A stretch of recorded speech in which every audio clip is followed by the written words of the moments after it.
ശാന്തകുമാരി കൊലക്കേസിലെ 3 പ്രതികൾക്ക് വധശിക്ഷ. വിഴിഞ്ഞം മുല്ലൂർ തോട്ടം ആലുമൂട് വീട്ടിൽ ശാന്തകുമാരിയെ കൊലപ്പെടുത്തിയ കേസിലെ പ്രതികൾക്കാണ് വധശിക്ഷ വിധിച്ചത്.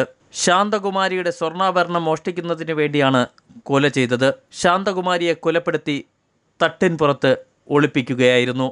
കേസിൽ 1 മുതൽ 3 വരെ പ്രതികൾക്ക് മരണശിക്ഷ നെയ്യാറ്റിൻകര കോടതി വിധിച്ചു. 2022 ജനുവരി 14 തീയതിയായിരുന്നു കേസിനാസ്പദമായ സംഭവം നടന്നത്. ഒറ്റയ്ക്ക് താമസിക്കുകയായിരുന്ന ശാന്തകുമാരിയുടെ സ്വർണ്ണാഭരണങ്ങൾ കവർച്ച ചെയ്യാൻ അയൽ വീട്ടിൽ വാടകക്കാരായി വന്ന പ്രതികൾ ഗൂഢാലോചന നടത്തി കൃത്യം ആസൂത്രണം ചെയ്യുകയായിരുന്നു. ദൈവം എന്ന സത്യം ഉണ്ടെന്ന് ഞാൻ വിശ്വസിക്കുന്നു. എൻ്റെ അമ്മ ഒരു ദൈവവിശ്വാസിയായിരുന്നു. ഇത്രയും ക്രൂരമായി സ്നേഹിച്ചു അമ്മയെ കൊലപ്പെടുത്തി. അതിൻ്റെ വേദന എനിക്കുണ്ട്. നമുക്ക് ആ വേദനയ്ക്കുള്ള ഒരു വിധിയാണ് എന്ന് ഞാൻ വിശ്വസിക്കുന്നു. പ്രോസിക്യൂട്ടർ നല്ല ഭംഗിയായിട്ട് തന്നെ കേസ് വാദിച്ചു. അതുപോലെ തന്നെ ഇൻസ്പെക്ടർ വിഴിഞ്ഞം അദ്ദേഹം നല്ല രീതിയിൽ ഈ കേസിൻ്റെ എല്ലാ തെളിവുകളും കോടതിയിൽ എത്തിച്ചു.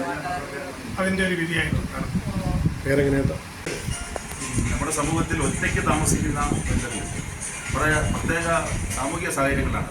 മക്കളും മറ്റും നോക്കാത്തത് കൊണ്ടായിരിക്കില്ല. അവരുടെ സാഹചര്യങ്ങളിൽ അവർ പ്രത്യേകമായി താമസിക്കും. അവർക്കുള്ള വസ്തുവകളെ ലക്ഷ്യം വെച്ചുകൊണ്ട് കൊള്ളയടിക്കുവാനുള്ള ഒരു സംഘം.